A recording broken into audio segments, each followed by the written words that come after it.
when I talked to the police and I asked them all, do you guys have any evidence? Where did this happen? Have you guys talked to anybody? Is there any videos? Do you guys have anything? According to them, the only video they have is when he actually walked into Denny's restaurant, like at 5 o'clock in the morning, before the attack actually happened.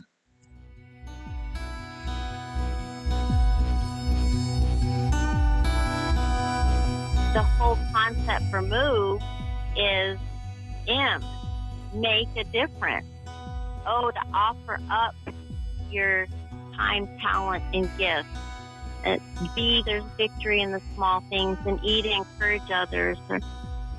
And so I started to move. Hello, everybody, and thank you for joining the Move podcast. My name's Scotty Carlisle, and I'm the host.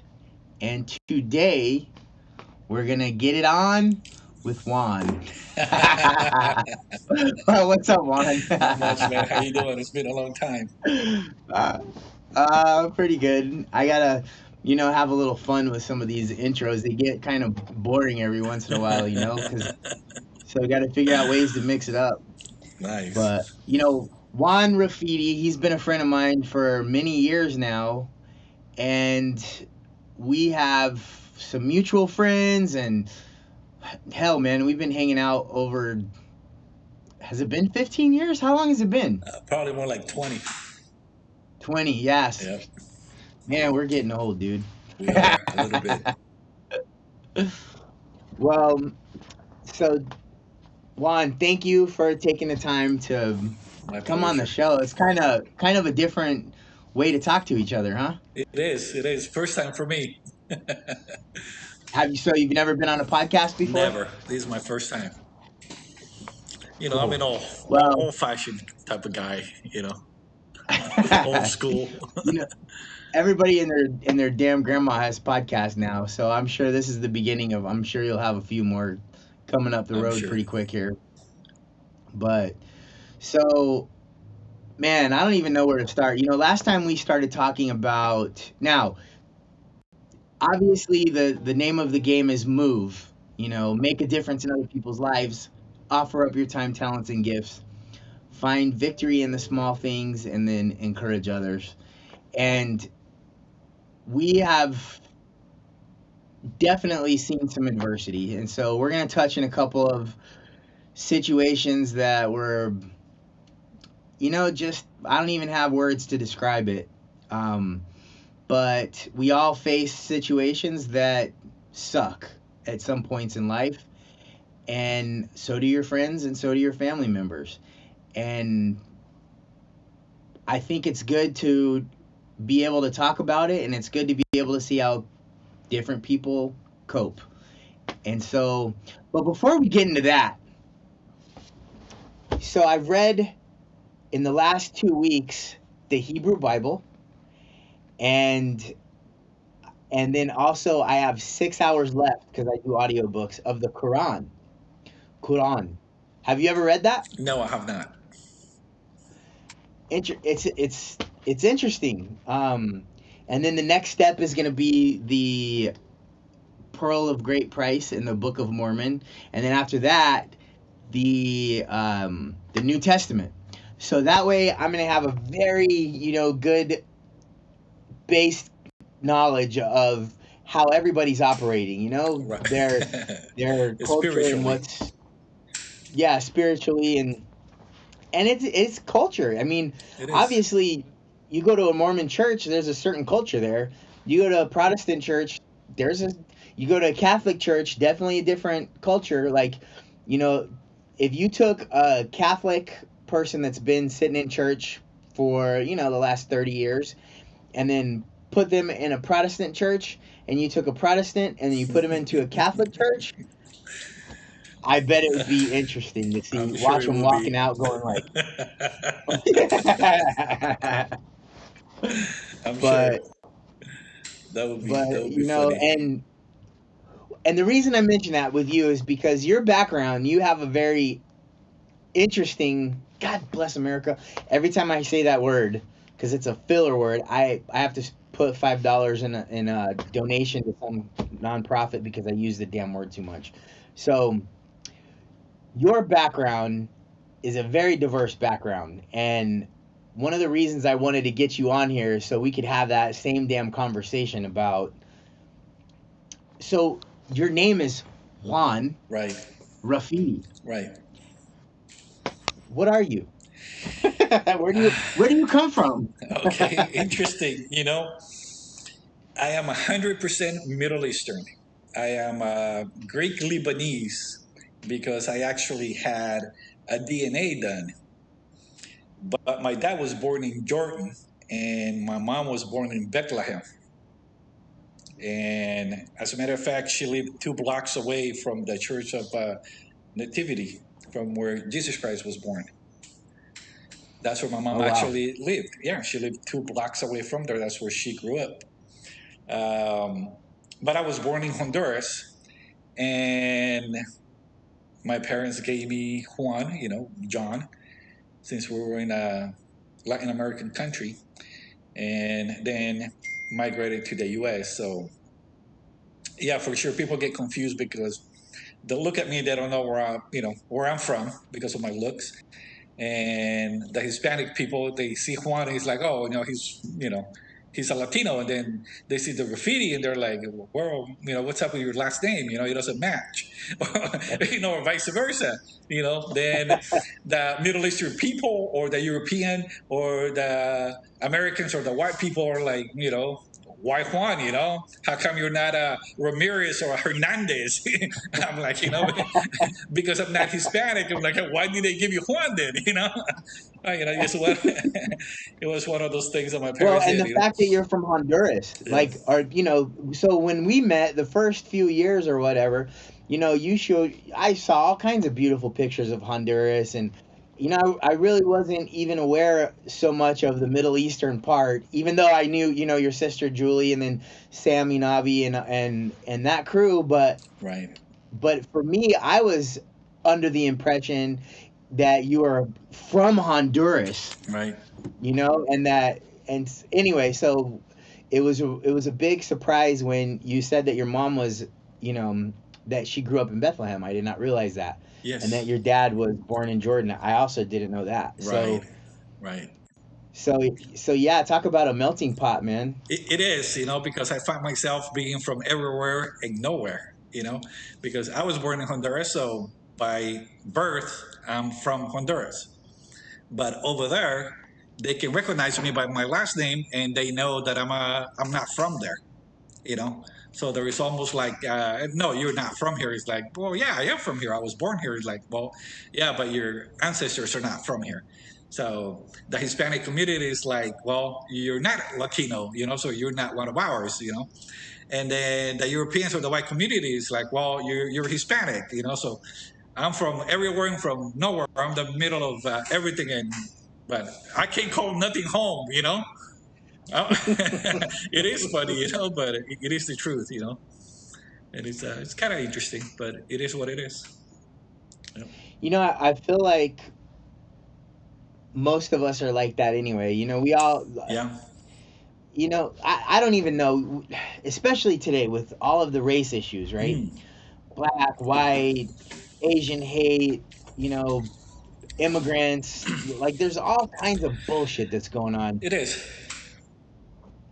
At the end of the day, we're either out to help or we're out to take advantage. I think it really comes down to those two things, and I have seen it go across the board. I don't think there's one racial or ethnic group that has different numbers of the people that I've met. Like, statistics, we can go all day long, and I can show you how the sky is purple. If you have the right statistics, you can make anything look in any direction.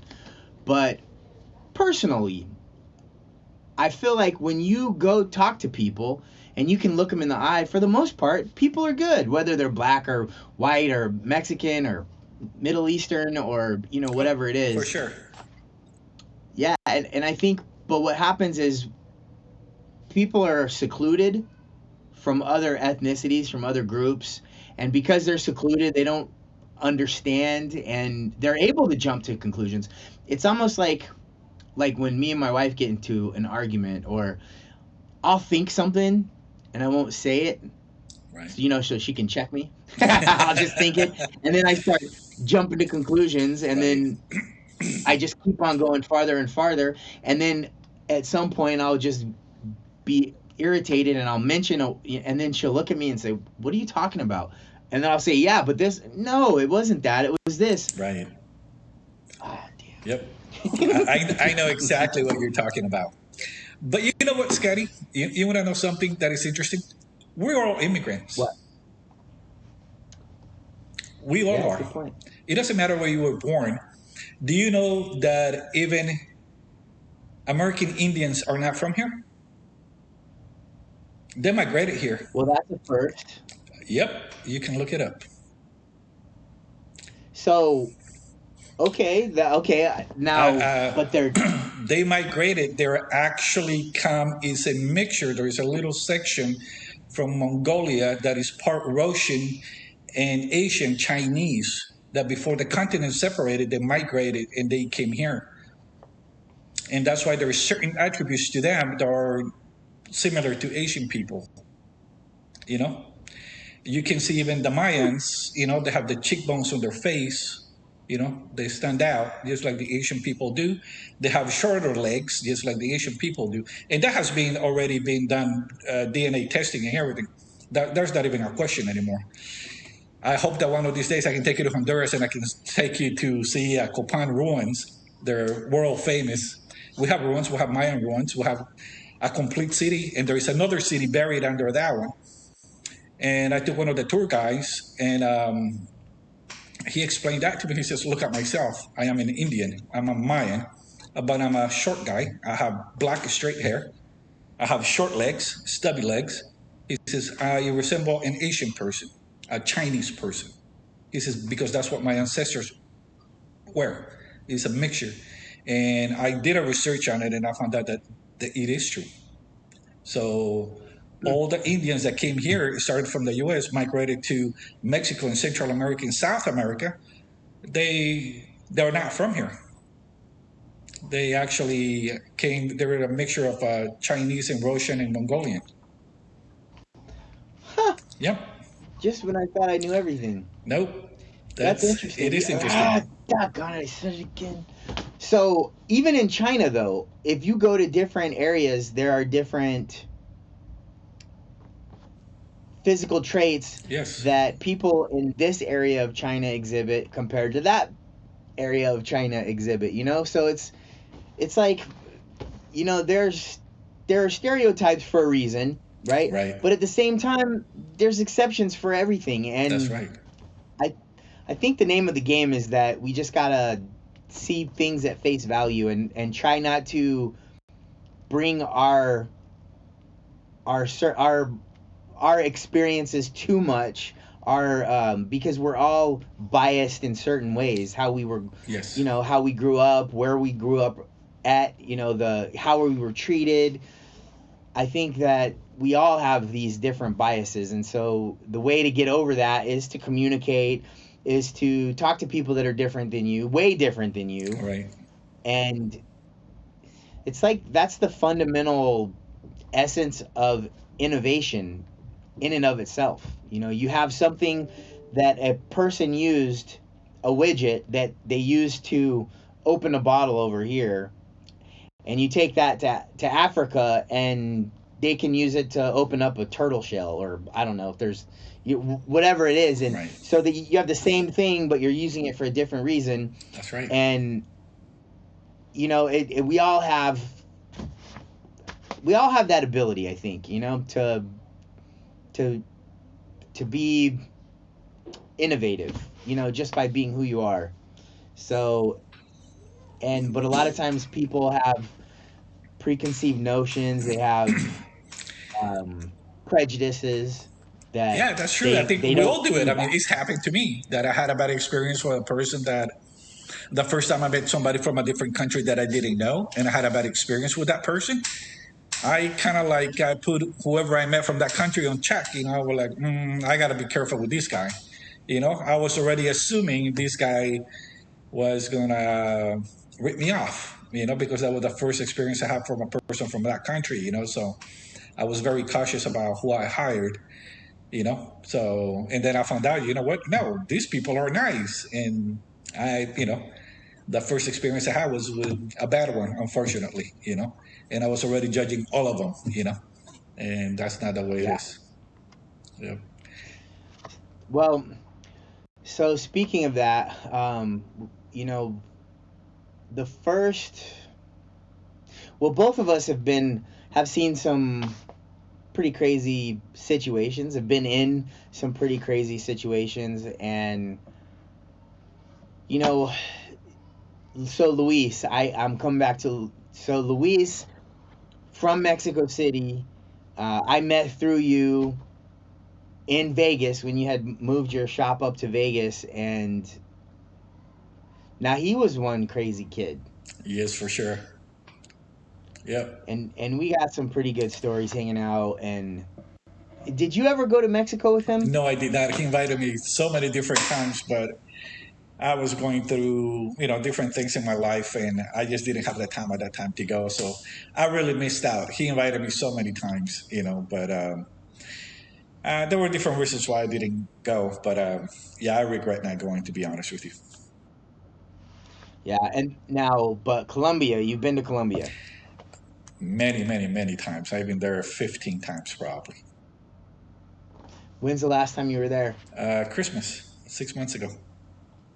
I spent Christmas over there. So I have somebody that actually wants to move a business out to Colombia.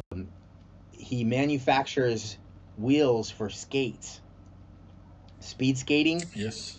And skateboards, and he has a machine over here that it's like some type of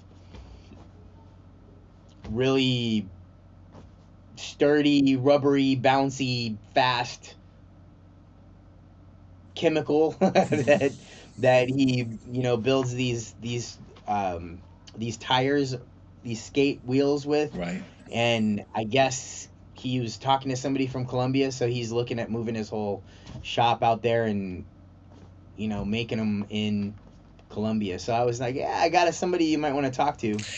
For sure. Yeah. Give him my info. Yeah, I've done that. So he really needs to talk to me before he makes that move. Yeah. I mean, okay. Colombia's a beautiful place. Right, people are nice, very hardworking people. People have their own idea of Colombia. Automatically, they start thinking Pablo and drugs and everything. And let me tell you, it's probably much easier to see or find drugs here in the States that you will over there, even in Medellin, which, I've been there probably 12 times out of those 15. And I even stayed there for 6 months. I lived there for 6 months. And let me tell you, no, people are very clean, hardworking people. So if he's going because of that, he's going to be very successful, for sure. But there's other things that he needs to know before he goes. So what about the Middle East? Where have you been over there? Actually, it's kind of funny. My parents always wanted to take me. They say, we need to go back home. Well, we need to go to your homeland. And it didn't mean anything to me. Back home to me was Honduras. That's where I grew up, So it's kind of interesting that it doesn't matter where your parents are. Whatever you're born and your kids are born, that's where they're from. That's what they feel. That's where their heart is, I mean, like I told you, I'm 100% Middle Eastern, both of my parents. And whenever they taught me, I never went with them because I had no desire to go. I understood the language somewhat, They always spoke to me in Arabic, so I did understand a lot of it. But I never did practice it, so I couldn't talk. Very basic stuff. And to some people, it may not make sense. I remember meeting Mexican people. And I would go talk to them. I would talk to them in Spanish, and they would look at me funny. It's like, I don't speak Spanish. I'm like, your name is Jose Ramirez and you don't speak Spanish? You're gonna be kidding me, you know? What are you talking about? He said, well, my parents are Mexicans, you know? Okay, well, you know, and he never clicked to me. I was one of those, you know, that somebody could come to, you know, and I would understand. Somebody spoke to me in Arabic, I would understand most of it, not everything, but basic conversation, I would, you know what I'm saying? And but it's kind of funny that listening to Arabic every day at home, I can speak it, you know. But I finally went with my son Norian and my brother. We went in 2019 actually, and we went to Israel. With George? My Fayez, my brother that lives in Honduras. I haven't met him. No, you've never met him. No, he lives in Honduras. He's the youngest one. And with my son Norian, and we went to Israel. We went to Jerusalem. We went to Jordan. So we were there for 22 days. Good trip. Nice. Yeah. Totally different than I was expecting. Totally different than the movies and the Bible and what my parents told us. Reality was totally different. So, but it was good. It was good. No, nothing bad. We had a good time. What was the biggest thing that sticks out in your mind? For sure, it's Jerusalem. You know, the sacred city, the holy city. You know, where Jesus Christ is buried, and that to me was the most significant. You know. Yeah, I agree. I when I went there, it was the fact that it was cut into fours, and over here you had the Armenians, and then you had the Christians, and then you had the Jews, and then the Muslims. Yes. And they all have their little segment of the population, and right, intermix, and you have a mosque over here, and then you got the synagogue over there, and everybody interacting. So when you switched over, when you went from Israel into Jordan, was that an issue, or did you drive, or how did that work? You know, from Jerusalem to Jordan, it's actually, we took a bus, and I think it took us like an hour, and we're already at the border. You're supposed you're supposed to get a visa, permit or something, including with a U.S. passport. And there is only a certain border that you can cross. You're not supposed to go on the one that we went, which was the closest one. But anyways, we knew that we might have to figure it out how to go in. And sure enough, we went in there, talked to the guys. We filled out some form online, and they let us in. But it was good. It was good. We didn't have any issues from there. We took a taxi into Amman, Jordan, and that was about 2 hours, I think. It was about a 2-hour drive, and enjoyed everything. Enjoyed especially the food. You know, I'm a foodie, so for sure I enjoyed the food over there. Yes. Now, just out of curiosity, because I went over there, I didn't go to Jordan. I ended up going to Bethlehem, but not Jordan. And I was in Israel for 19 days. The food, oh my goodness. Yes. You know, I was shocked. I didn't understand how watermelon could taste so damn good. Right. I mean, I like watermelon over here. For whatever reason, the watermelon, the fruits and vegetables, they just don't taste as, I don't know how to explain that. How does that even work? But it definitely tasted better over there. You know, if you were surprised with that, you definitely got to go to Colombia. Let me tell you. Oh yes. You walk into a supermarket or the mercado. Let me tell you, they have at least 20 fruits that you have never seen in your life. I mean, and even me from Honduras, that you know is more closest to Colombia, they have fruits I've never seen or heard of in my life, even in other Latin American countries. I never seen them. I never heard of them. I didn't know they existed. I mean, and you go to the fruit section in a supermarket, and it's like, what is this? You know, and they're, you know, my friends are trying to explain to me what each one of them are, and most of them are good. So how do I get to Colombia? When are we gonna go? Anytime, anytime. Colombia's well, from here, from Florida, that's only a 2.5 hour flight from Miami to Medellin. It's only a 2.5 hour flight. Yep. Is there any anti-American? No, not at all. Feelings in the air at all? No, do they like Americans? They like Americans. Oh yeah, for sure. Yeah, you know, actually, there's a lot of Americans living in Colombia. A lot of them.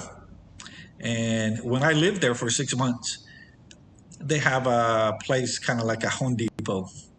I went in there often. You know, I was doing some work in one of the properties, and I saw a lot of military guys that were retired, guys from the Marines, from the Army, and I would, you know, they had their hats on, and I would go and talk to them, and they're like, "Yeah, I'm from the States, and I live here now. My wife is from here, and we moved here now."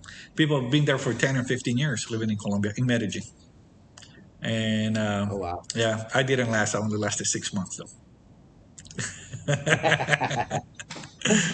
Well, yeah, I mean, you gotta love the U.S. Oh, for sure. Even with all the political bullshit that's going on right now, like we're extremely lucky to be living where we live and have the ability to do what we can do. That's right. You know. Yep. So, you know, even no matter where you live, obviously, people are gonna have situations they have to go through, and that's another thing. So I wanted to get into what happened. That, you know, it's just, there's no other way to address this, but having lost a son is one of the worst possible things that I can ever imagine. You know, the loss of a child. You know, a lot of us have lost our parents, some siblings, a sibling, and God forbid, you know, that's a horrifying, horrific, tragic situation. The loss of a kid, you know, I've lost my little brother, and seeing what that did to my mother, and still she can barely talk, and you know, it's hard, and so I wanted to get into that story a little bit to see what happened, and maybe see if there's any way at some point that we can come to and maybe get some help, or just put it out there, you know, put it out there and see what happens, and what, if we can get a ball rolling in any way. So can you tell me what happened with your son Christopher? I'll be honest with you. I'm not sure what happened to Christopher. There's different stories. There's a couple of different stories. But we're not sure exactly what happened to him. We know that he got jumped, he got beat up. Supposedly was 3 guys and a girl. 2 of them had weapons. We don't know what they hit him with. They hit him on the side of the head. And as you know, he ended up in the hospital having brain surgery. But after that, he pretty much went into a coma. And he was in a coma for about 40 days, and then he passed. 45 days or so. Because the accident actually happened March 16th, and he passed on May 31st. So it was exactly 45 days. Oh, wow. You know? Supposedly he had gone to one of the casinos. That's one of the versions, that he won some money. And I guess there were some... And this is in Las Vegas? This is in Las Vegas. Or Henderson? No, Las Vegas. He had won some money, and I guess this group of people saw that he had won money, so they waited for him to leave the casino, and then that's when he got jumped. They were trying to rob him, and that's one of the versions that that's what the police told us that actually happened. But then we found out that no, he didn't win any money. That he had been at the casino 3 or 4 hours before this actually happened. And when I talked to the police and I asked them all, you know, do you guys have any evidence? Where did this happen? Have you guys talked to anybody? Is there any videos? Do you guys have anything? According to them, the only video they have is when he actually walked into Denny's restaurant, like at 5 o'clock in the morning, before the attack actually happened. And it surprises me because nowadays every other home has cameras, especially in Las Vegas, especially around the casinos. You know, and no one knows anything, no one saw anything. You know, I don't know. It's been 4 years now, and no one has been arrested. They haven't found anything. I call the detective every 6 months or so to follow up, and every time it's the same thing. No, we don't have anything on your case yet. But I don't know. It's kind of frustrating. I don't know. I don't know what to do. I would like to find out what happened, why it happened. I'd like to know who did it. What neighborhood was it in? By what hotel? This was, I think it's the west side, they call it, over by the, Flamingo, and it's not at the Strip. It's over by Longhorn. It's on the other side of town. It's on that side of town. That's where it happened. And what do you think? Because I know there were a couple other stories. That was the first time about the casino I heard that one. Do you have any, what's that, predilection of what you think it? What does your gut tell you?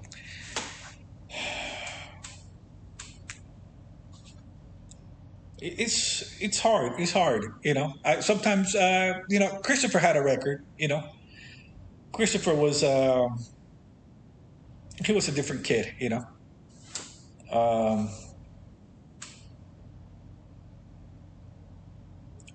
had some runs with the police, so he had been locked up a couple of times. I think for stealing a car, and another time for fighting, something like that. I knew, even his mom told me, the police did not like him because he was a trouble kid. He had told me that the police had beat him up one time. They took him to behind a building and they beat him up. And then they took him and they took him to jail for, I don't know what he did.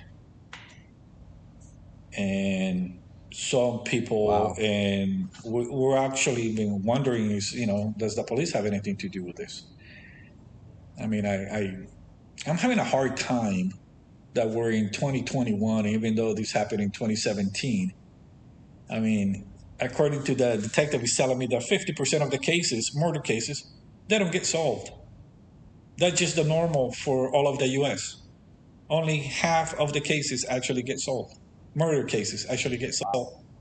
So wow. Imagine that. You can get away with murder easily here. You got 50-50 chance of killing somebody and getting away with it. If you don't know that person, you can get away with it. Normally, what he explained to me, the people that get caught is because they know each other. So it's very easy because they had a problem or something. So the cases that get solved is because somebody saw something, somebody heard something, they knew each other, they were related or something. But if you want to commit a crime randomly, most likely you'll get 80% chance that you can get away with it, according to the detective. Which I could not believe. I've never heard of those numbers. So that's rough, man. It is rough. It is rough. My mind goes to, let's say we reach out to a private investigator and he puts his feelers out and by some miracle finds the person or people that did it. I go back and forth, when I'm thinking about that, because I put myself in your shoes and damn straight I want to know. I just wonder how if that would give you closure or what then? I think it gives you a peace of mind. As a parent, not knowing something that happened to your kid, you owe it to him. For whatever reason, there is that attachment to your kids, to be there to protect them. I mean, Christopher was 28 years old. I mean, he was not a kid. I mean, he was a grown man. He had 2 kids already. But still, you need to find out what happened, why it happened. And until, what they mean by closure is you can make your mind at ease and at peace, because it keeps going. It never stops. Your mind never stops, So very easily you can go to sleep, but your mind never shuts off. You're thinking and thinking and thinking and thinking of all the different things. And, this person said that, and you're trying to put things together. And, well, what can I do? Who do I talk to? You're always wondering, should I let it go? So, but, sometimes we cannot control our minds. Sounds like a little easier said than done. You say, well, just don't think about it. We know it's not that easy. It's not a button that we can just shut off and, I'm just going to forget about it. It doesn't work that way. So what happens is you don't have a peace of mind. You just won't rest anymore. Life totally changes. Life totally changes. Everything becomes, you almost feel guilty going on vacation. Let me put it that way.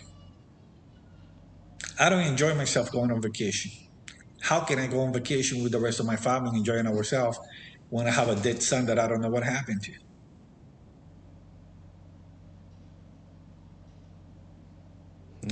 So life becomes hard.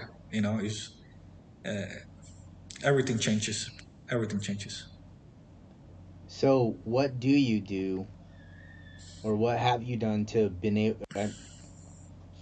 I mean, obviously it's a gaping wound, but you still have to function because you still have other people that you're responsible for. Right. So how do you reconcile, and how do you cope, I guess? You don't. Not until the day I die. I need to find out what happened, why it happened.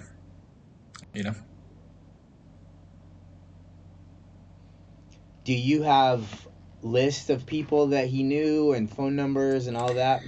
Unfortunately, I don't. Christopher grew up with his mom in Las Vegas, So at that time when that was going on, supposedly he didn't even have a phone with him, because normally the first thing when I contacted a private investigator, and the first thing he told me, get me his cell phone, and I will figure the case out. I will figure it out for you. And I'm like, there is no cell phone. He's like, good luck. Wow. Yeah. He's like, we don't know. Who were his contacts? Who did he talk to? Where was the last calls? Who called him? Where was he? That's where everything starts nowadays with your cell phone. Well, Christopher didn't have one. He didn't have one for a couple of weeks before that or something. And I tried to find out, well, what was his number before that, and trying to put something together with the police.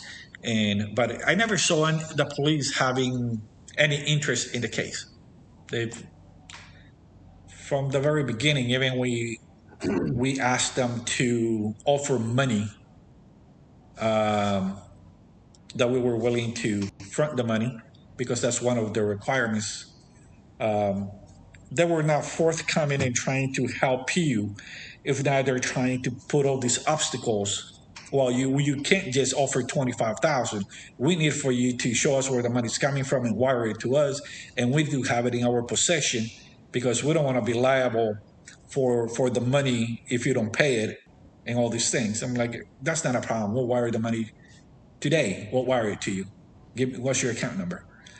And then they say, well, we have funds for that.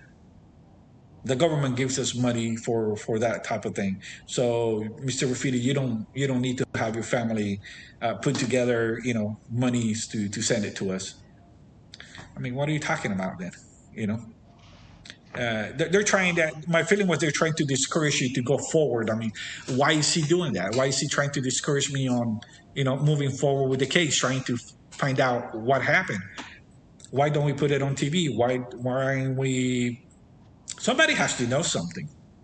Las Vegas is a 24-hour city. The city that never sleeps. We all know that.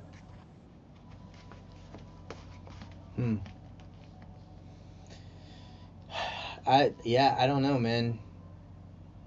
I feel like another avenue would be to try to communicate even in the existing jail cells, the people that are in jail now or in prison over there, and see if anybody would cop to it. I mean, getting a private detective 4 years afterwards, and then if he didn't have any phone,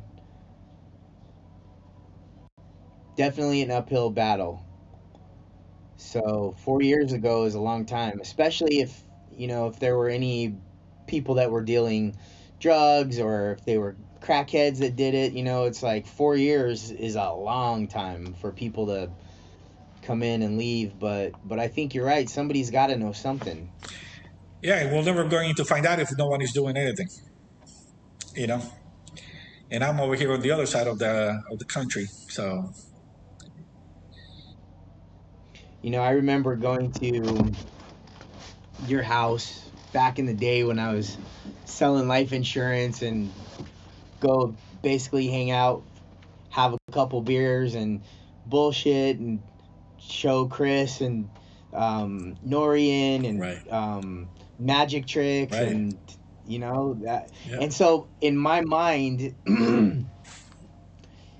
there's still that age, because that was, and so it's just crazy because we grow up and all these different things happen and it's just, I just still can't believe it, man. I still can't believe it.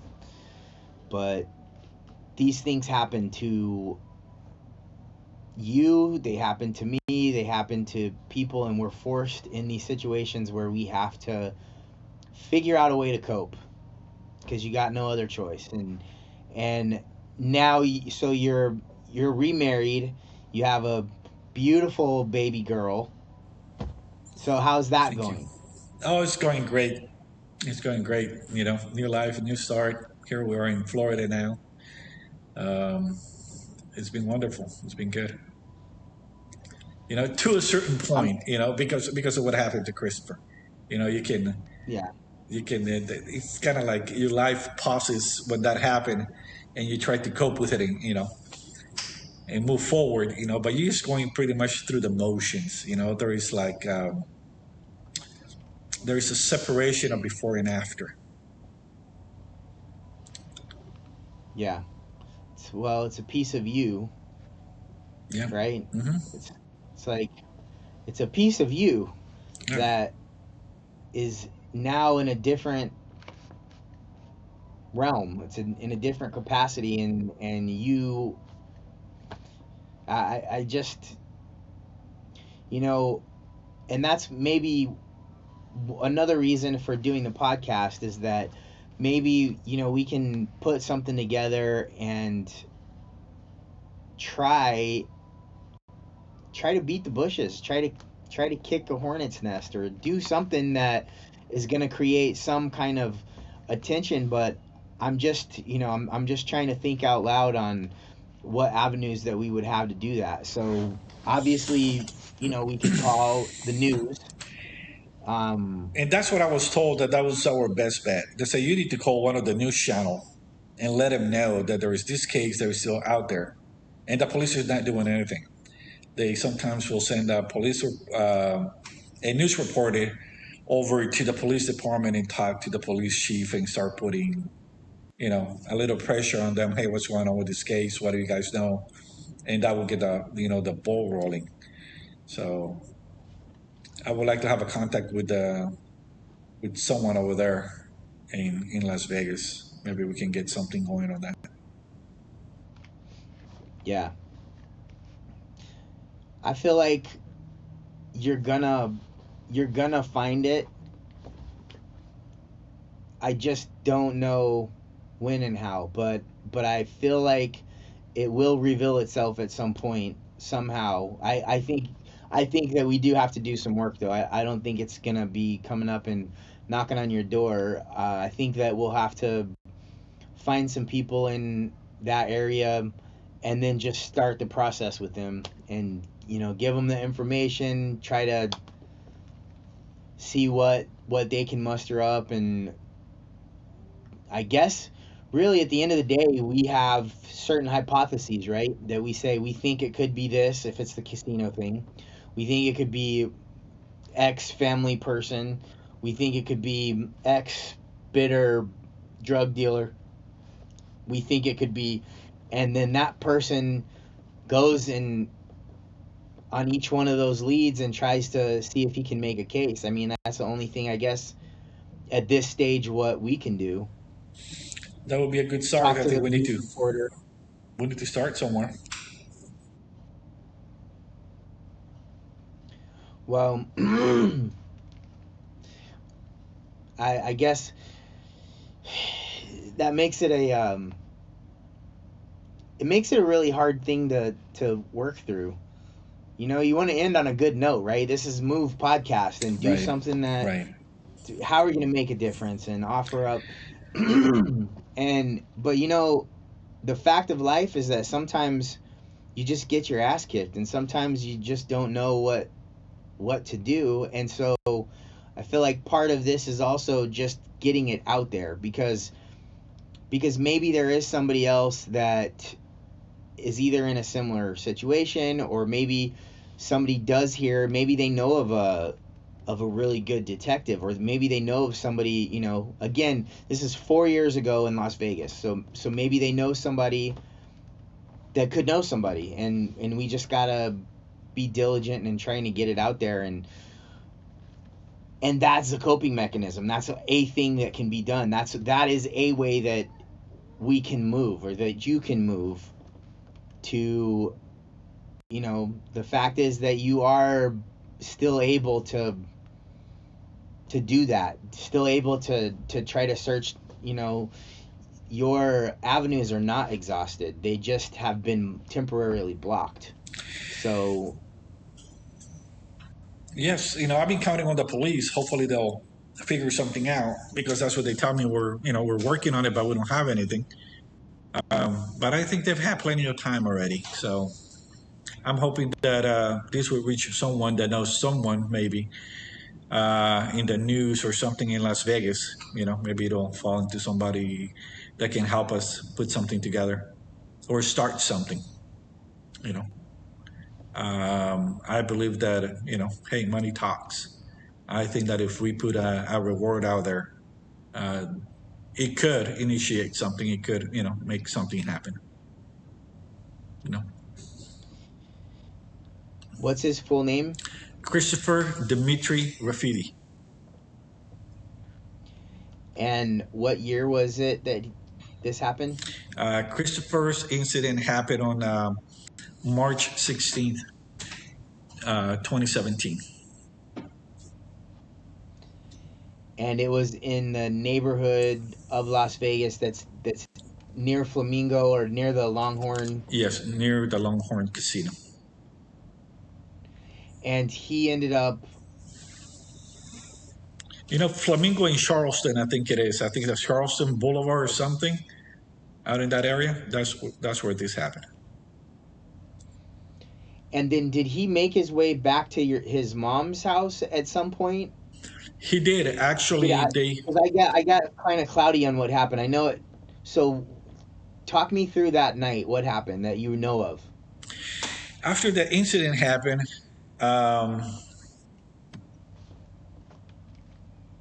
someone called the police because they saw him, that he was bleeding. So the police got to him, the ambulance got to him, and they offered to take him to the hospital because he needed to get checked. Unfortunately, he refused to be taken to the hospital. They sent someone to his mom's house, where Norian actually came over to where Christopher was, and they walked back to the house. And when they were home, Christopher was not feeling well. According to what he said was, I can feel blood dripping from my drain. He can feel it in his throat going down. And he went walking 2 blocks to his cousin's Preston's house to see if Preston was home that can take him to the hospital. I guess Preston was taking a shower. And I still, to this day, I don't understand why no one called 911 and, had an ambulance come over. And he just walked away, making his way back to his mom's house. And so he made it to Preston's house. He made it to Preston's house.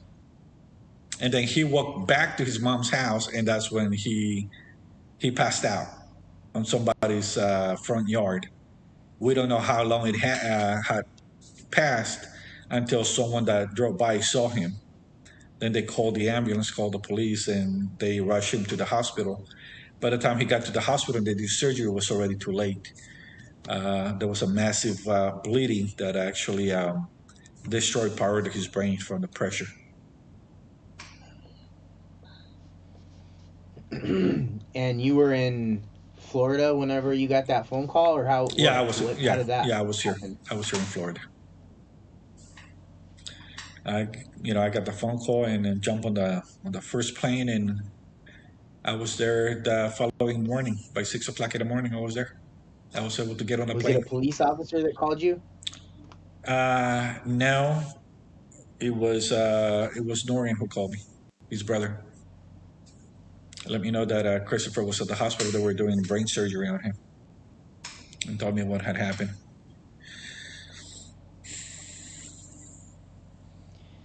That's definitely not something that you're ever prepared for.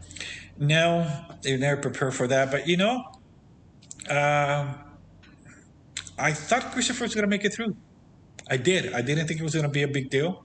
I mean, Christopher was a strong kid. I mean, I still have videos and pictures after the surgery, and he didn't even have a black eye. He looked identical. It looked like no one had touched him.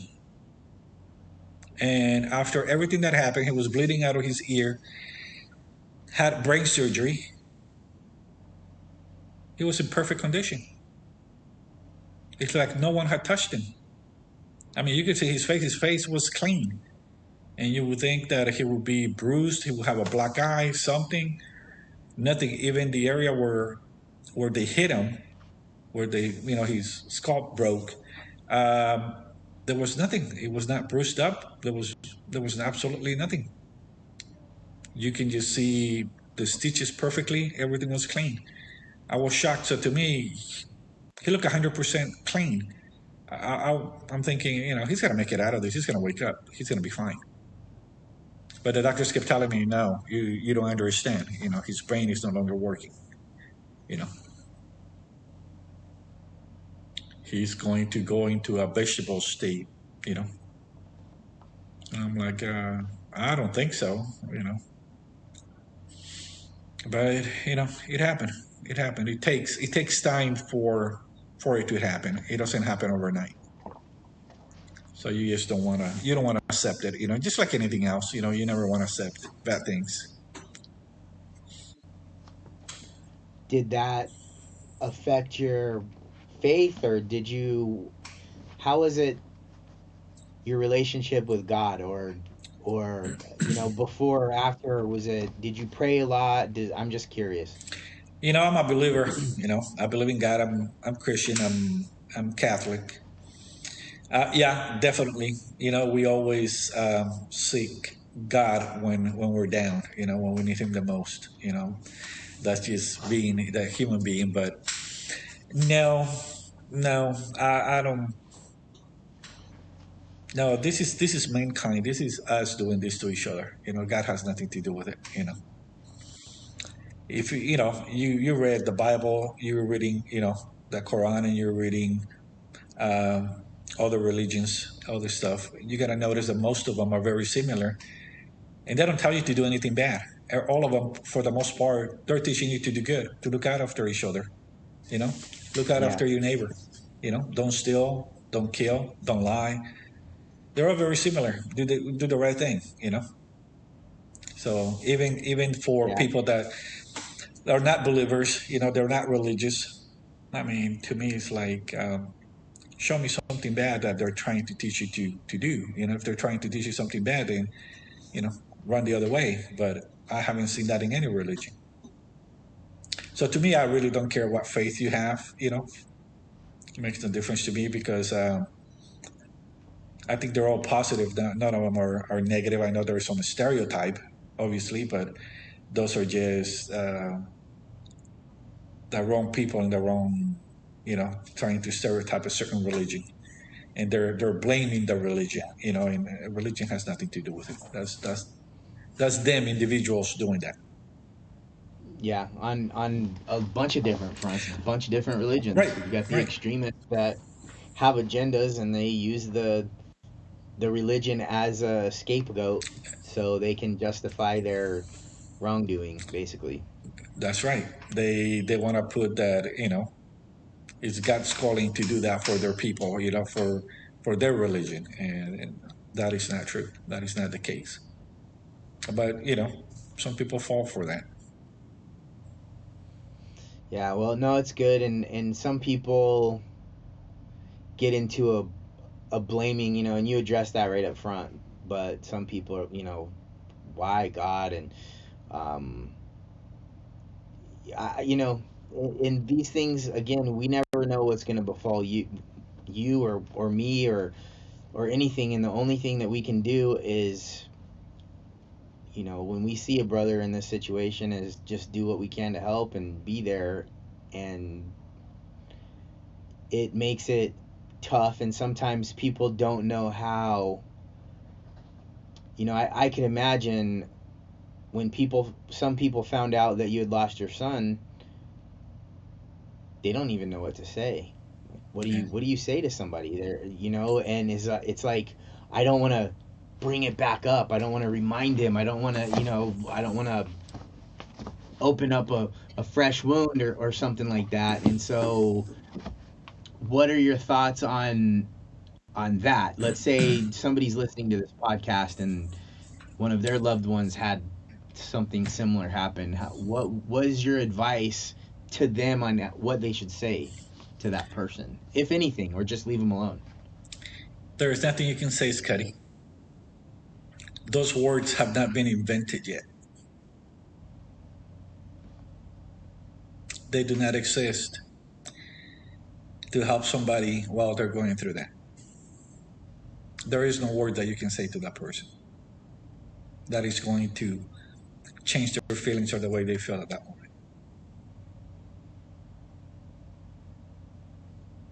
Would you say that they should still reach out in some way, or just be there?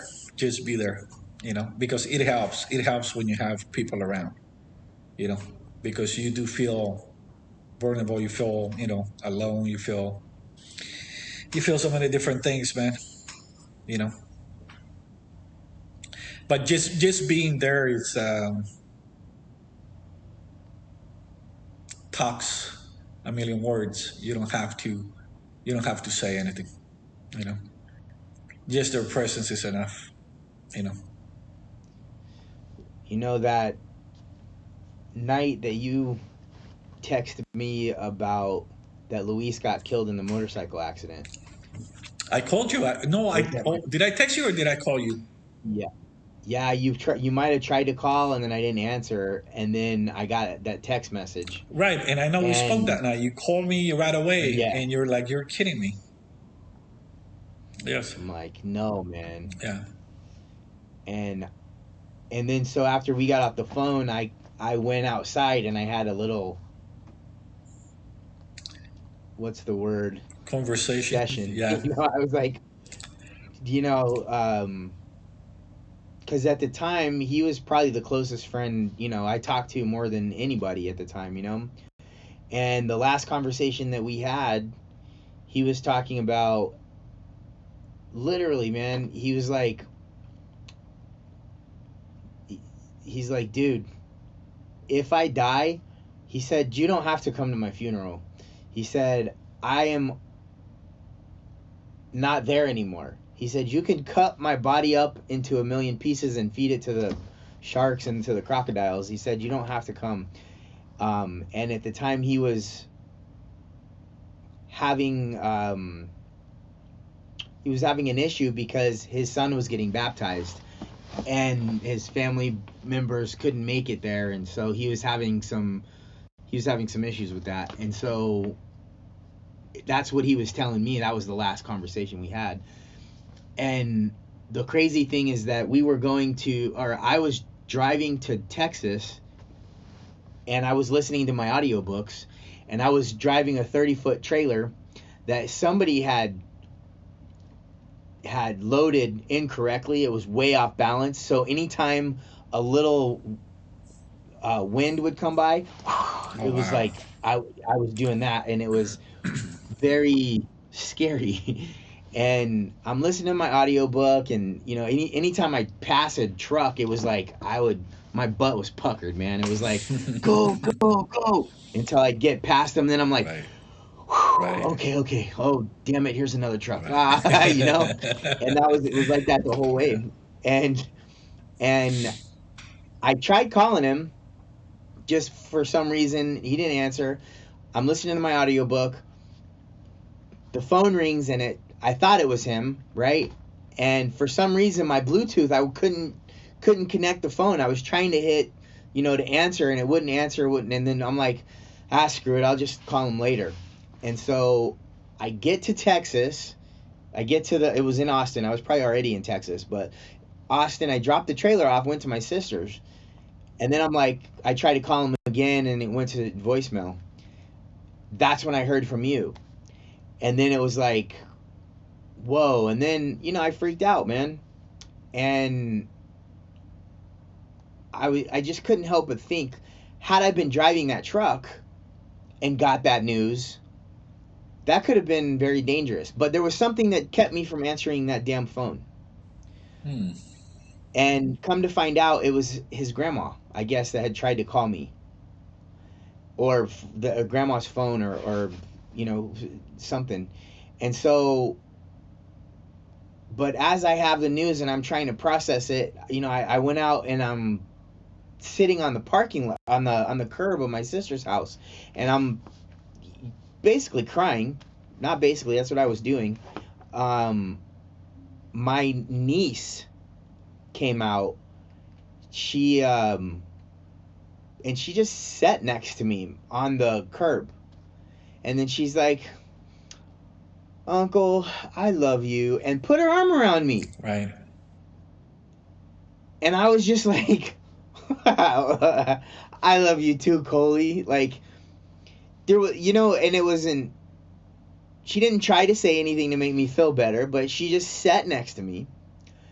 She let me know that she loved me, and she cared, and she was there, and it definitely made a difference. It does. So, and it's, damn, man, these things that happen, it's like, they hit you hard, man. They do.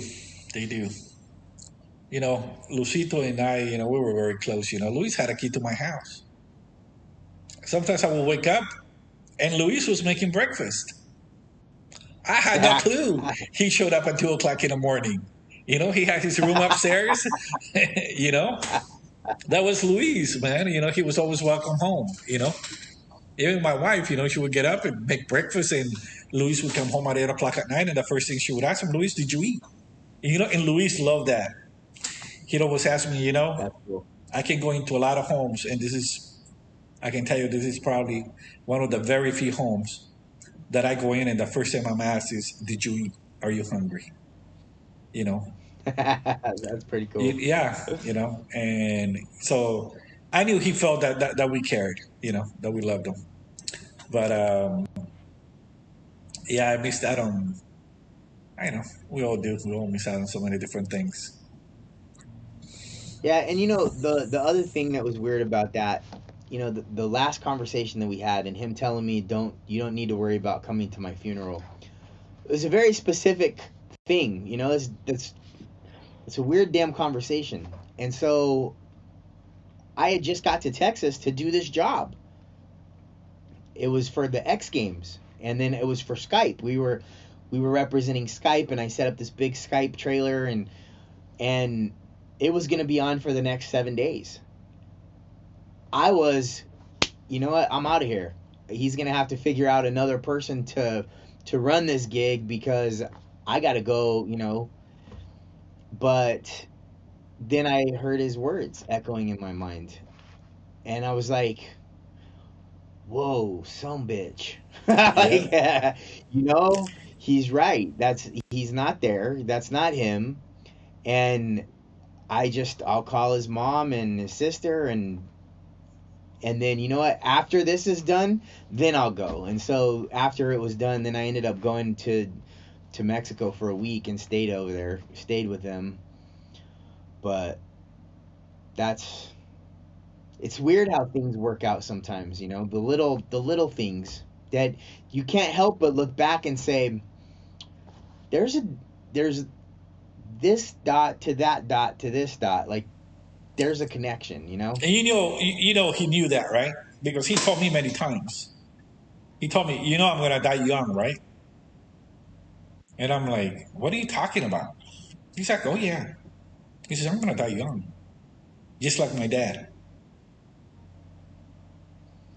And I think he pretty much died at the same age as his dad. I think his dad was 32. And I think Luis was 32 when he died.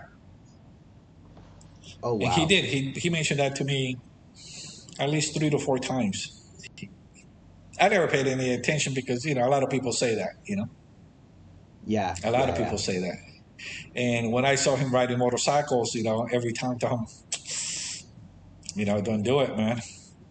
Especially when he told me he was, you know, getting a little crazy and, you know, riding his bike all the way to Arizona, to Las Vegas. It's like, man, be careful. You know.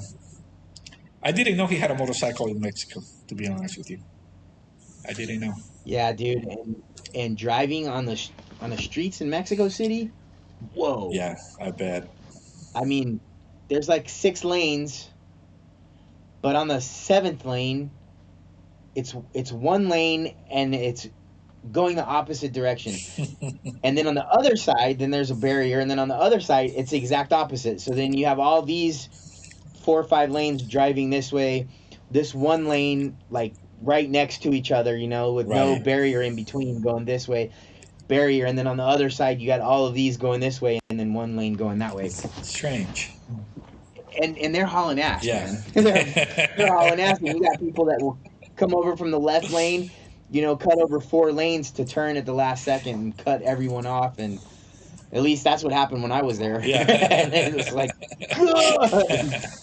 yeah. There to drive over there, huh? Yeah.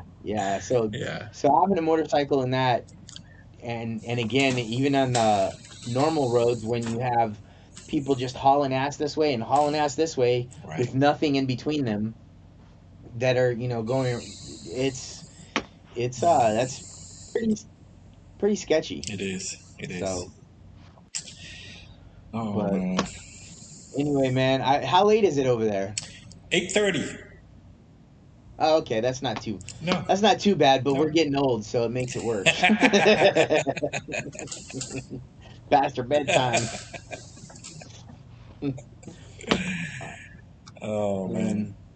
Well, you know, before we cut it off, is there anything that you'd like to say if anybody's listening, if anything happened, you know, if they're dealing with a similar situation as you and dealing with the loss of a loved one or a kid, what would you have any advice or any words? Yes, for sure.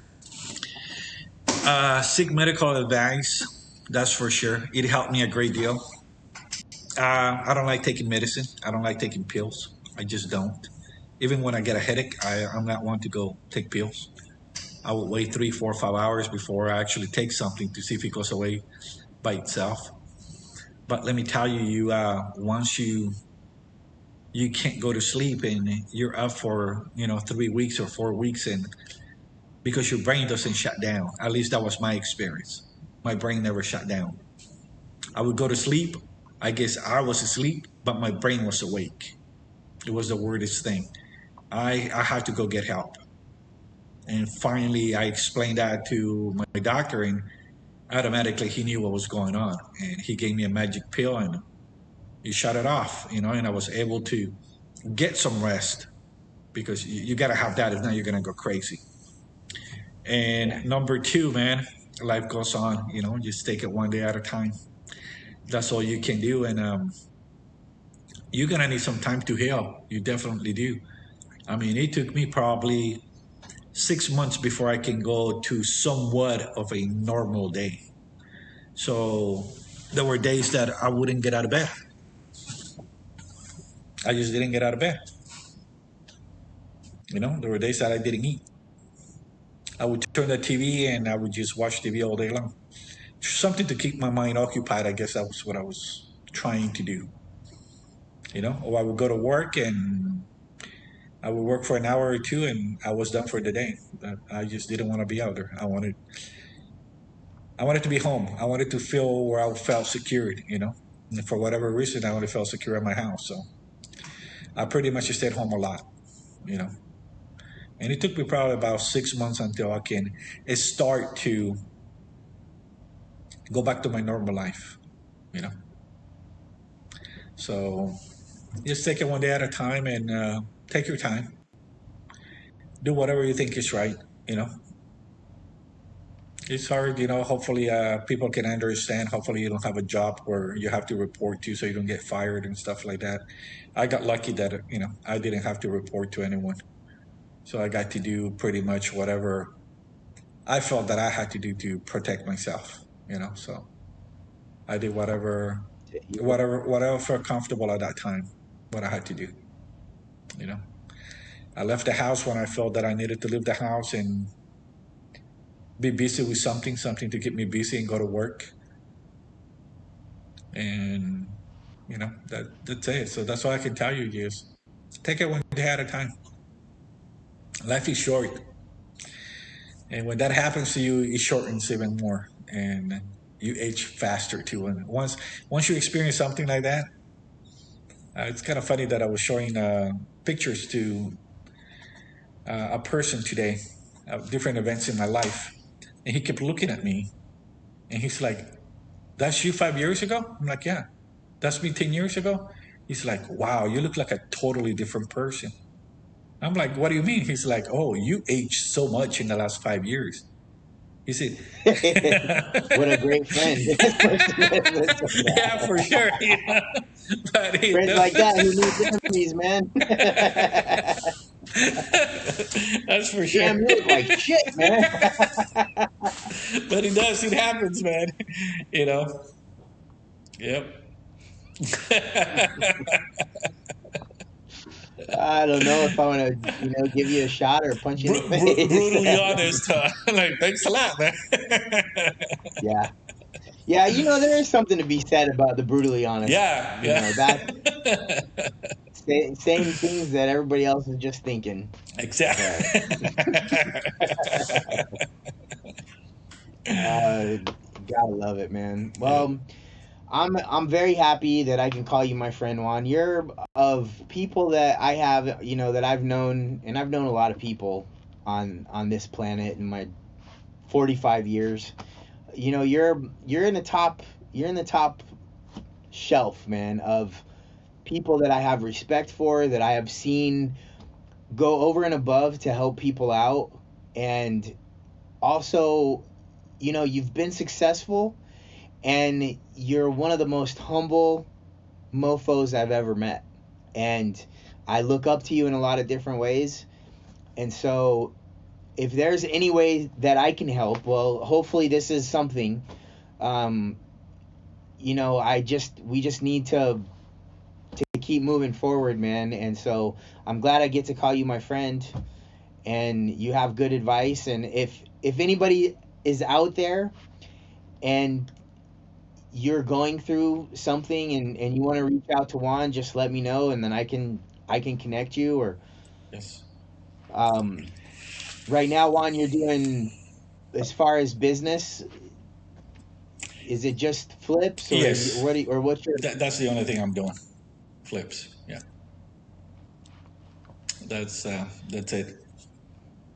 But you know, Well, we've known each other actually 21 years. We actually met in 2000. I actually remember that. damn, 21 years. Yep. So we're definitely getting old. We're brothers by now. We're not friends anymore. Yeah, no kidding. We're brothers by now. Well, yeah. You know, that's cool because I definitely think of you that way anyway. Yeah. You know, hey, my house is your house, man. You know you have a second home here in Florida. Yep. There's never been any question. Yeah. So, and that's the damn truth, because I went through a real hard time in a phase of my life, and you did let me stay with your house. Like, I lived with you for...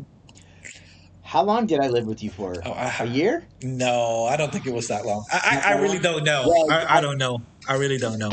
Yeah, not once did you ever ask for rent or anything like that. No. And, you know, that shit is important, and it made an impact on my life. And it's those impacts that you don't know how far reach. So what you've done for me, then what I can do for someone, and then what that person does for someone else, and then that, and it's that circle, man. And you are definitely involved in creating the positive vibrations that are making the world a better place. So thank you. I gotta thank you. Like I said, man, I'm happy I get to call you my friend. You're badass. I love you. And yeah, thanks for being on the podcast. Appreciate it. Thank you very much. I love you too, man. You guys take care and be good out there. All right. Well, there you've heard it, people. So now you can change it back to your normally... Wait, hold on. Your okay, people, there you've heard it. Now you can change it back to your regularly scheduled broadcast. I'll see you later. All right, take care. Good night.